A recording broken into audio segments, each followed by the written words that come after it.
আগন্তুক শারদীয় দুর্গোৎসবের শুভেচ্ছা ও অভিনন্দন রইল। গৌরীপুর সুভাষপল্লী ওয়ার্ড নাম্বার পুরনো 2 নতুন 7 সুভাষপল্লী গৌরাঙ্গ মহাপ্রভু মন্দির সার্বজনীন দুর্গাপূজা কমিটির তরফ থেকে এই বছর 76 বছর উদযাপিত হচ্ছে শারদোৎসব।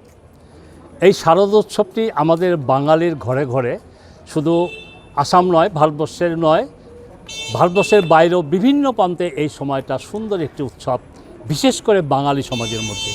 তো সেইটুকু আমাদের ঝুঁকি নিয়ে আমাদের এই বছর 76তম শারদোৎসবের একটু ঝলক আজকে হলো, কারণ একটা পৌরাণিক একটা নিয়ম অনুসারে, পৌরাণিক একটা বিধি নিয়ম অনুসারে খুঁটি পূজা, এটা একটা অনার দেওয়া হয়। মানে দুর্গাপূজার আগে এই খুঁটি পূজাটা করলে পরে দুর্গাপূজা যে আসছে সকলের মনে একটা উকি মারে, সেই জন্যই এই খুঁটি পূজাটার আয়োজন।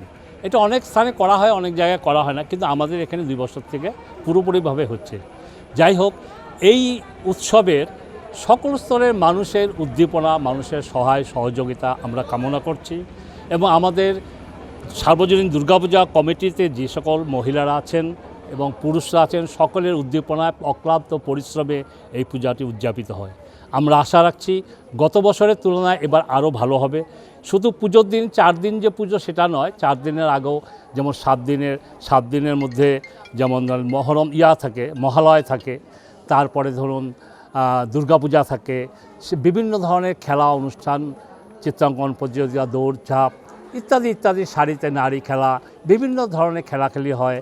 তারপরে যেমন বিজয়া দশমী হয়, বিজয়াদের সম্মিলনী হয়, সবার আশীর্বাদ গ্রহণ করা হয়, ইত্যাদি ইত্যাদি বিষয়ে আমরা এবার প্রস্তুতি নিচ্ছি। আমরা আশাও রাখছি সকলের উদ্দীপনা, সকলের জন্য একসাথে আমরা থাকি।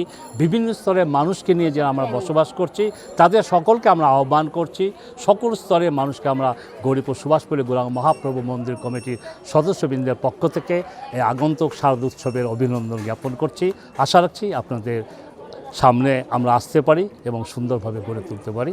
ধন্যবাদ, ভালো থাকুন, সুস্থ থাকুন।